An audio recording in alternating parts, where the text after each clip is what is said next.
Good morning students. बेटा ये आपकी हिंदी की पाठ्य पुस्तक है क्लास 4th। इसका हम आपके लिए ऑनलाइन क्लासेस शुरू कर रहे हैं, जिसमें हम आपको ये बुक है जो इसका आज फर्स्ट लेसन करवा रहे, वो है एक कविता। इसका नाम है सीखो। देखो जैसे बेटा नाम से ही पता चल रहा है, इस कविता में हमें यह बताया गया कि सीखो कि हमें हमेशा अपनी ज़िंदगी में सीखते रहना चाहिए। एक बार हम इसका परिचय देखते हैं कि इसमें क्या बताया गया है। प्रस्तुत कविता में कवि ने हमें प्रकृति द्वारा प्रदान की गई वस्तुओं से सीख लेने की प्रेरणा दी है। इसका क्या भाव है, इस कविता में हमें क्या बताया गया कि इस कविता में कवि ने हमें जो चीज़ें हमें प्रकृति ने प्रदान की हैं, जैसे पहाड़, पेड़ पौधे, फल फूल, झरने, नदियाँ, उन सब से कुछ सीखने का आग्रह किया है। देखो आओ एक बार हम रीड करते हैं, ये एक कविता रीड करते हैं, फिर पता चलेगा कि इसमें क्या कुछ बताया गया है। फूलों से नित हंसना सीखो, भौरों से नित गाना, तरु की डालियों से नित सीखो शीश झुकाना। इसका क्या भाव है, इसका क्या अर्थ है। जिस प्रकार फूलों से नित हंसना सीखो, जिस प्रकार आपने बेटा फूल देखा है, फूल खिले खिले रहते हैं ना, जिस तरह ऐसे लगता है कि वो हंस रहे हों, उसी प्रकार इस कविता में यह बताया गया कि जिस प्रकार फूल खिले खिले हंसते हुए प्रतीत होते हैं, उसी प्रकार हमें भी अपने जीवन में हमेशा हंसते रहना चाहिए। हमें अपने जीवन में फूलों से हमेशा हंसना सीखना चाहिए।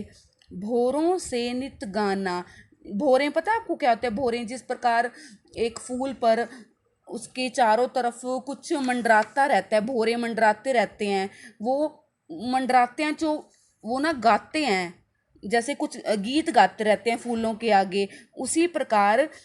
उसी प्रकार कवि कहता है कि भौरों से नित गाना, हमें भंवरों से हमेशा गीत गाना सीखना चाहिए। तरु की डालियों से नित सीखो शीश झुकाना। तरु होता है पेड़, जिस प्रकार पेड़ की डालियां झुकी हुई प्रतीत होती हैं, उसी प्रकार हमें भी अपने बड़ों के सामने शीश मतलब सिर झुकाकर रहना चाहिए, उनका विनम्रता पूर्वक आदर करना चाहिए। आगे देखो, सीख हवा के झोंकों से लो कोमल भाव जगाना। इस कविता में कवि कह रहा है कि जिस प्रकार हवा का जब हवा चलती है, ठंडी ठंडी हवा चलती है, तो हमें कितना अच्छा प्रतीत होता है, हम ऐसे लगता है कि बहुत अच्छा फील हो रहा है हमें। उसी प्रकार इसी में बताया गया है कि सीख हवा के झोंकों से लो कोमल भाव जगाना। जिस प्रकार हवा के झोंकों से हमें सुहावना प्रतीत होता है, हमारे मन में कोमल भाव, हमारे मन में मुलायम विचार पैदा होते हैं, उसी प्रकार हमें हवा के झोंकों से अपने मन को इस प्रकार कोमल कर लेना चाहिए, ताकि जो हमारे मन में भाव पैदा हो, विचार पैदा हो, वो बहुत अच्छे हों।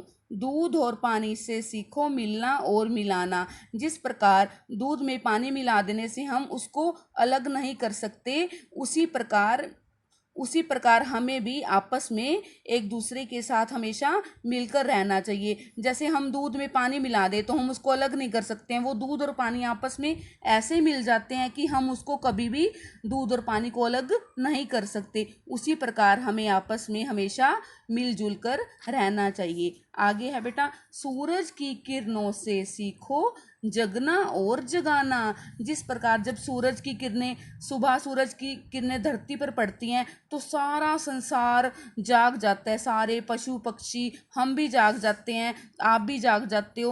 उसी प्रकार हमें सूरज की किरणों से जगना और जगाना सीखना चाहिए। लता और पेड़ों से सीखो सबको गले लगाना। जिस प्रकार पेड़ की डालियां, जैसे लता होती है बेटे बेल, जैसे वो होते हैं ना कद्दू की बेल, खीरे की बेल, सब्जियों की बेल, आपस में एक दूसरे सब्जी की बेल पेड़ों से लिपटी हुई प्रतीत होती है। उसी प्रकार हमें आपस में सबको, अपने से छोटों को, दीन दुखियों को गले लगाकर रखना चाहिए। ये होगी बेटे आपकी कविता, जो मैंने आपको अच्छे से समझाई है। उम्मीद है कि आपको भी अच्छे से ये समझ आई होगी। उसके बाद ये है उद्देश्य। इस कविता का क्या उद्देश्य है? प्रकृति के प्रति प्रेम बढ़ाना। इसका मतलब है कि जो चीज़ें हमें प्रकृति ने, नेचर ने हमें जो चीज़ें दी हुई है, उससे हमें प्रेम करना चाहिए, उसके प्रति प्यार रखना चाहिए, उसको कभी भी नष्ट नहीं करना चाहिए। उसके बाद ये सारी कविता पढ़ ली, हमें क्या शिक्षा मिलती है? हमें यही शिक्षा मिलती है कि जो भी हमें प्रकृति से मिला है, नदियाँ, पेड़ पौधे, पहाड़, पर्वत, झरने, उन सब से हमें कुछ ना कुछ सीख लेना चाहिए। ऐसे ही यहाँ बताया हुआ है, हमें सभी वस्तुओं से सबक लेना चाहिए।